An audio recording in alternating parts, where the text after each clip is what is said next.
Okay, so this is my recorded lecture to make up for my catastrophic software failure the other day.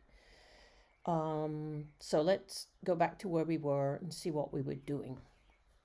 We're trying to look at the accuracy of our finite differencing schemes, and ultimately we're going to see if there's any constraints on whether the scheme can even work. So we are looking at the one-dimensional advection equation, which is a very simple equation, and we're looking at the leapfrog scheme to solve it.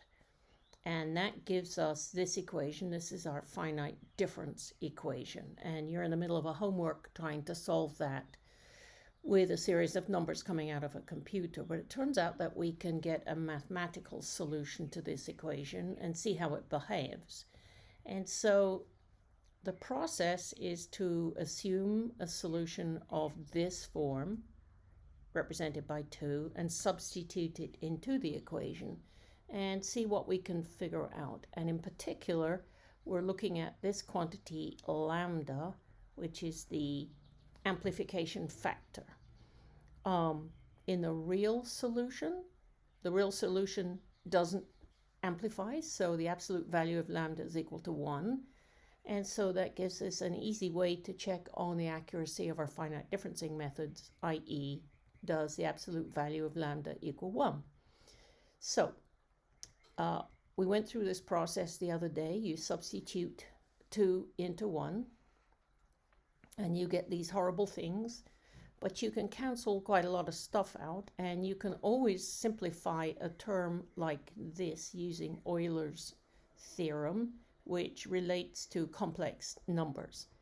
And so when we do that, we come up with this expression for lambda. We have a lambda squared piece, a lambda to the 1 power piece, and a lambda to the 0 power piece, or in other words, we get a quadratic for lambda. And luckily we know how to solve them. And just to make the quadratic look simpler, we define this quantity sigma, which will turn out to be enormously important.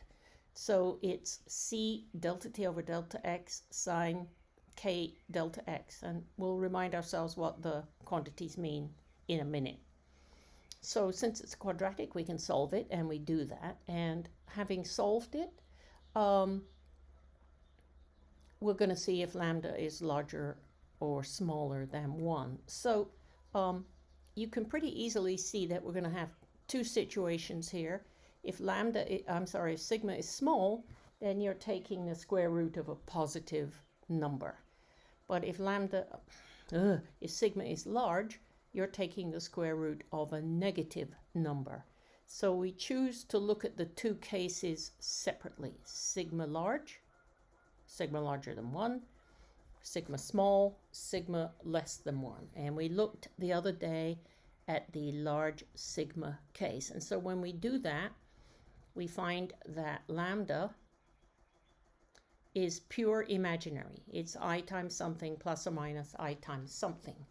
So rather than root around in the math of this expression, I invite you simply to take a calculator and choose a value of sigma and substitute it in and see what comes out. And it turns out that no matter how small you choose sigma to be, as long as it's larger than 1, lambda is always positive. And just to remind you where lambda comes in, let's go back up to equation 2. Actually, it's worse than lambda being positive. It's lambda is greater than 1. This looks kind of weird now that I look at it, so let's make sure that I'm completely clear here. Yeah, there should be an A in here. I have no idea where that went, but I think I hit the erase key too heavily. All right, so if lambda is bigger than 1, then lambda squared will be bigger, lambda cubed will be bigger, lambda to the 3rd, 4th, 5th, 6th, and 7th. And so lambda bigger than 1 means that the solution is amplifying every single time step. And there's a couple of problems with that. First of all, the real solution doesn't do that. And second of all, the thing's going to go exponential. before you know what's going on. I mean, it's just going to go off the charts and you're going to be in trouble. So it's unlike the true solution, and it'll blow up. We don't want that. So we conclude that if we want to use finite differences to solve the 1D advection equation, specifically if we want to use the leapfrog scheme to solve the 1D advection equation, the quantity sigma cannot be larger than 1. Otherwise, the numerical solution blows up, and we don't want that. So now, let's look at the second case when sigma is less than 1. So this is the beginning of the new work, sigma less than 1. And so if sigma is less than 1, then when we take the square root of 1 minus sigma squared, you're going to have a result that's less than 1. And so if we write lambda as having a real part and an imaginary part,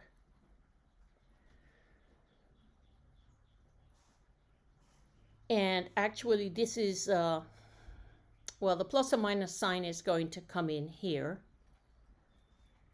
And this is actually going to be a minus sign in our case, but it really doesn't matter. This thing here is just a general expression. You find in this case that the absolute value of lambda, which is the real part squared plus the imaginary part squared, square root, it's equal to 1.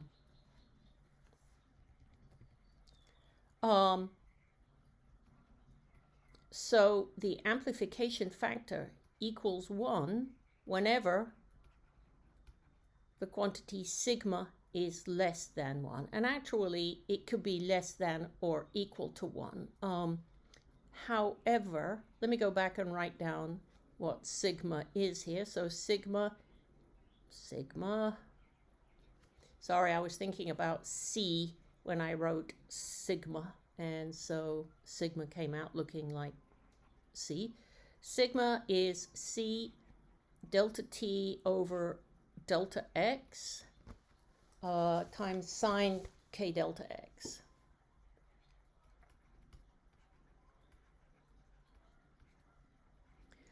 So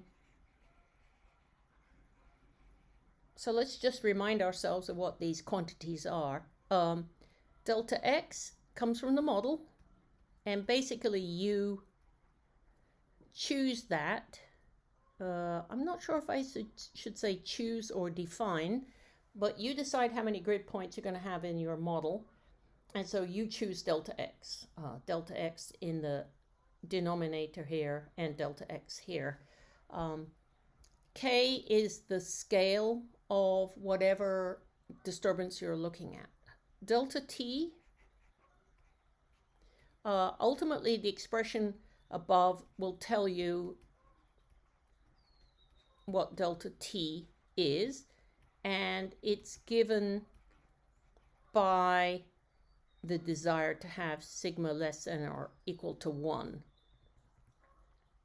C is the speed that's doing the advection back in the 1D advection equation. Now, in practice then, so for us, C is just speed that's given to us as part of our initial conditions. It could be something like C equals 10 meters per second. But in practice, what we're going to do here is use the fastest speed that exists in your model. And so in our atmosphere, the fastest speed would be the speed of sound. And if you remember from last semester, the speed of sound is equal to plus or minus root gamma r t. Gamma is a constant that comes out of thermodynamics 1.4. R is the gas constant, 287 SI units, gas constant for dry air. And T, looks a bit sloppy here. T is a temperature. And so if we would choose, T somewhere in the range of 270 to 300, let's say, Kelvin, then we get a speed of sound roughly something like 350 meters per second. That might be a little bit too high, but that's the rough idea. So in a real model, in practice, in an expression like this, C is given by the fastest speed in the model. And so this thing here, let me choose a different color. Let's go purple. And so, whoa, no, didn't want to do that at all. What I want to do is go down to the underneath. And it's a lot further than I thought. Okay. So assuming then that our time step, this is because I don't have the writing pad in the right place physically, assuming that we've arranged to be sigma, for sigma to be less than or equal to 1, our finite difference solution works. Whereas, as we saw earlier, when sigma is larger than 1, the finite difference solution doesn't work. It blows up. And so if we want to use finite differences to solve this particular, if we want to use leapfrog differences to solve this particular 1D advection equation, we have to arrange that sigma is less than or equal to 1. And sigma is C delta T over delta X sine K delta X has to be less than or equal to 1. But in practice, it's got to work for all scales. And so that means for all possible values of sine K delta X, and the largest sine K delta X could ever be is +1, and the smallest it could ever be is -1. And so what that practically means is that the quantity C delta T over delta X has to be less than or equal to 1 to guarantee that this finite difference method will successfully solve this differential equation. Okay, and again, delta X, you've already set that up in your code by deciding what the grid looks like. The fastest speed allowed is sort of decided for you in terms of the atmosphere. So this could be the speed of sound. And so this becomes a condition on delta T. So we said a while ago that, don't know why it's doing this, sorry. Hey.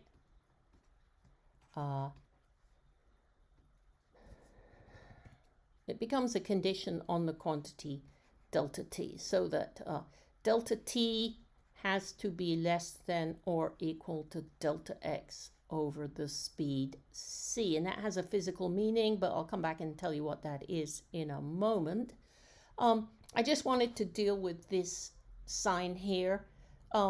Practically speaking, it's very difficult to arrange delta T to be such that this is equal to 1.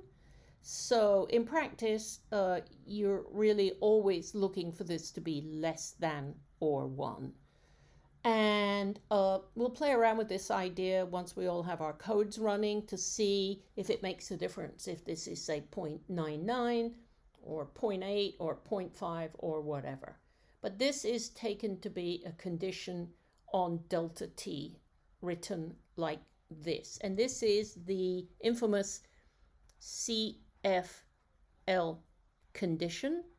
And this is the math that was worked out between the First World War, when L.F. Richardson did his pioneering work on numerical modeling, and the Second World War, when the ENIAC computer was developed and people went back to L.F. Richardson's methods and decided that you could make a good forecast this way.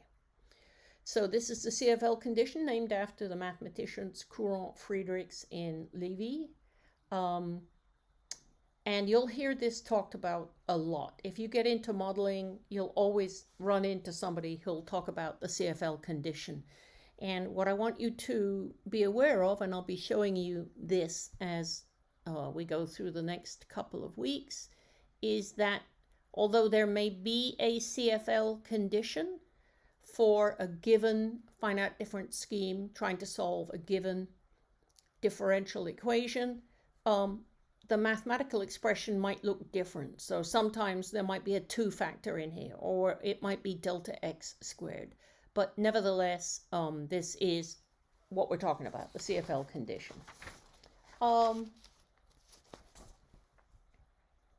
Just going back to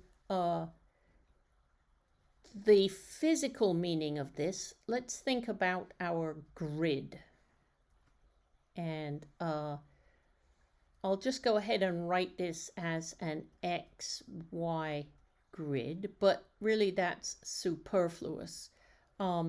This is what a grid might look like. And so if you think about a sound wave or some kind of fast wave,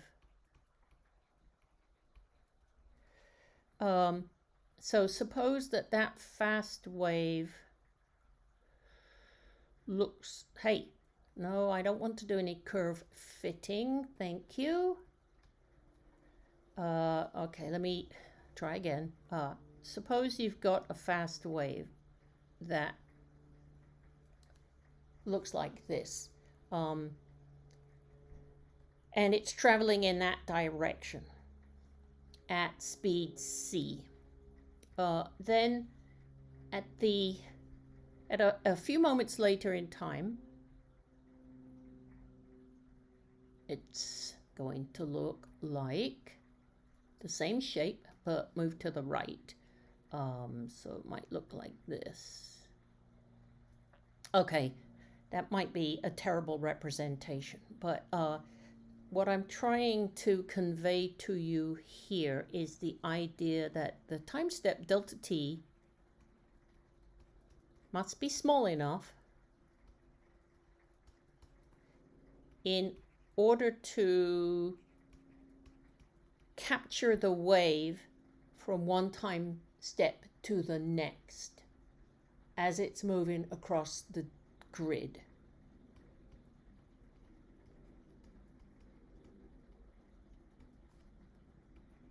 And I don't think capture the wave as it moves a distance delta x. I don't think my diagram did a very good job of that.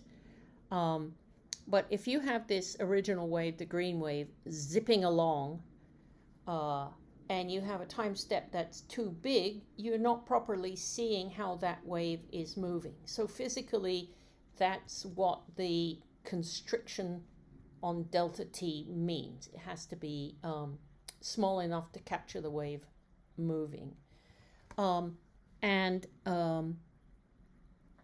Well, let's do some numbers here. Let's suppose, having trouble this morning. So let's suppose C is equal to 350. And let's suppose that delta x is equal to 100 kilometers. Then delta t is going to have to be less than, oh gosh, what did I say up here? Delta x over c. I'm sorry that this is a bit ragged, but that's what happens on a Sunday morning, right? So get calculator out. 100E3 divided by 350 is 285 seconds.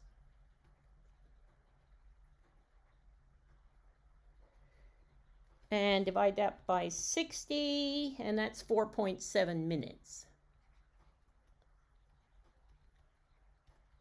So if you had a model like a GFS kind of model with 100-kilometer resolution between grid points, and you have sound waves in there, you're going to have to do your calculations every 4.5 or so minutes to maintain the CFL condition.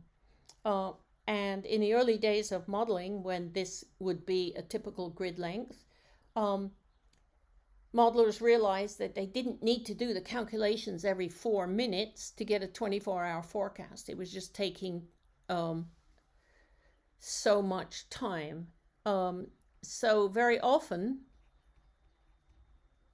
what modelers would do is eliminate sound waves. And we did talk about this a little bit last semester. And the typical way you do that is by the hydrostatic approximation.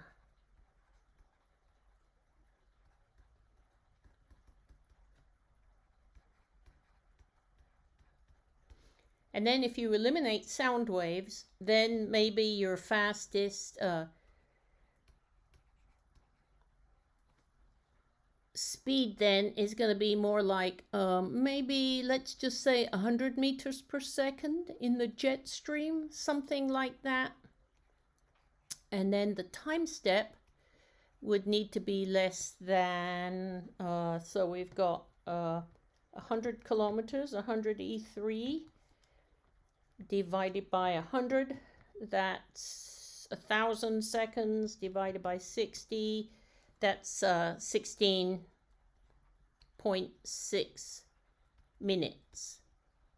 So now you're doing your calculations 3 times less frequently, or you can get to the final answer 3 times faster. So that's the kind of situation that we're looking at. I'm going to do one more thing as a demonstration of this technique of looking at how well some finite difference schemes work with some differential equations. So let's try, instead of the leapfrog scheme, which is centered in time and centered in space, let's try forward in time and centered in space. Finite differences to solve the 1D advection equation. It doesn't seem like we've done very much different, so how could it possibly do any damage? So on the left-hand side, the time derivative now becomes t at n plus 1 minus t at n at grid point m divided by delta t. That's what forward in time looks like. And then on the right hand side, this is equal to our speed c, and it's actually minus c in there. And then centered in space, so this will be at t at m plus 1 minus t at m minus 1, still divided by 2 delta x. And now this will be at time step n. My minus sign got a bit smashed in there, so let me de-smash that for you just a little bit. So this is what the finite difference equation looks like if we try forward in time instead of centered in time, and we retain centered in space. So we can do the exact same thing. Sub in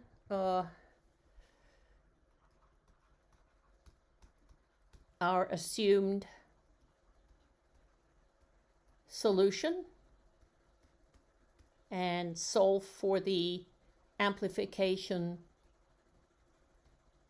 factor lambda. And I'm not going to do all the hard work. I'm going to cheat and just write down what the answer is.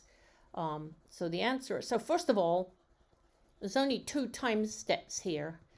Time step n and n plus 1. When we did the leapfrog scheme, we had a quadratic expression for lambda. But here we're only going to have whatever the next one down is, linear expression for lambda. So it's actually kind of easier. So we find that lambda is 1 minus the quantity c delta t over delta x times I sine k delta x. I is the square root of minus 1.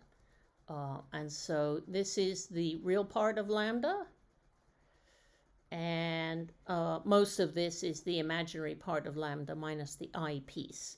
And so you should be able to see then that lambda, the absolute value, which is lambda sub r squared plus lambda sub I squared square root, is going to be 1 squared plus all this crud squared. And therefore, it's always positive.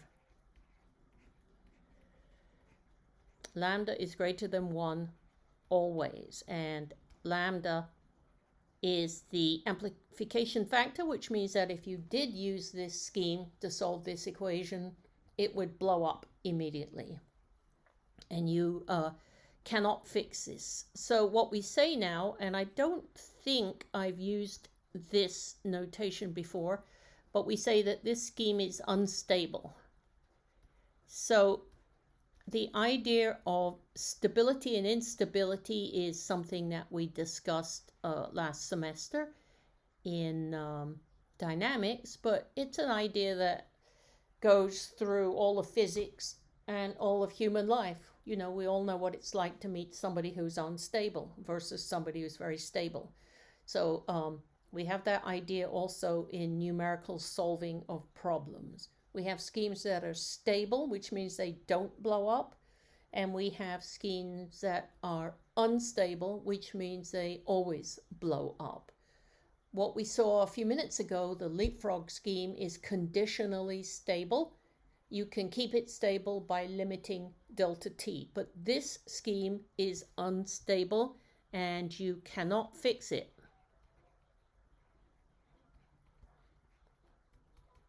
Via the time step. The general idea with a scheme like the leapfrog scheme is if you try a time step randomly and your solution blows up, you just choose a smaller time step and try again.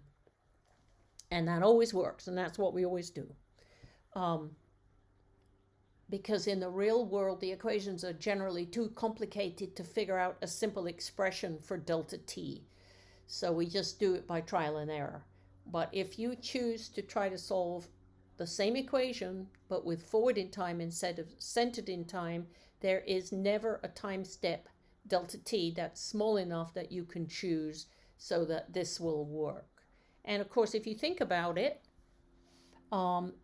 if we think about integrating forward in time, any kind of problem, we have the initial time step, then the first time step, then the second time step, and then the third time step, and so on and so forth. Well, what do we do at the beginning?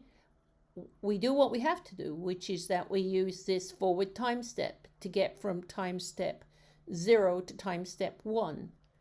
And then we might use time steps 0 and 1 to get 2 by a leapfrog scheme, for example. Well, what we've shown above is that the leapfrog scheme is stable as long as you set delta t to be small enough, but this step is amplifying. So I don't know that this is too much to worry about. If you use a forward time step in your code, you're doing some artificial amplification of the solution. I don't think there's much you can do about that unless you do something really fancy at the beginning And maybe we'll do that. We'll come on to see. All right, that's all I'm going to do for this lecture. We'll continue this on Wednesday with some more examples.